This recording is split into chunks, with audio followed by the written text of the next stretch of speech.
آپ صلی اللہ علیہ وسلم پر درود بھیجنا، کثرت کے ساتھ درود بھیجنا، آپ صلی اللہ علیہ وسلم پر درود بھیجنا، یہ بھی بنیادی حق ہے۔ آج کتنے ایسے نوجوان ہیں، کتنے ایسے بڑے بزرگ ہیں جن کے زندگی میں معمولات میں یہ داخل نہیں ہے، درود پاک داخل نہیں ہے۔ 100 مرتبہ 200 مرتبہ بھی بمشکل سے انسان اپنے نبی پر درود بھیجتا ہے، حالانکہ قرآن کریم میں آیت کریمہ ہے، اللہ رب العالمین نے ارشاد فرمایا ان اللہ و ملائکتہ یصلون علی النبی یا ایھا الذین آمنوا صلوا علیہ وسلموا تسلیما۔ جمعہ کا کوئی خطبہ، کوئی خطیب، کوئی جمعہ ایسا نہیں ہے کہ جس مسجد میں اس آیت مبارکہ کی تلاوت نہ کی جاتی ہے۔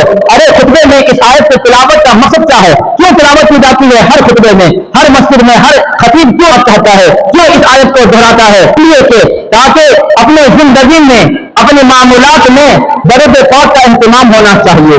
کتنا حق ہے، کتنے حقوق ہے، لیکن ان میں سے کم بنیادی حقوق کو تو ایک مسلمان اپنے اوپر لازم سمجھ لے، ضروری سمجھ لے، اس کو ادا کرنے کی فکر کر لے۔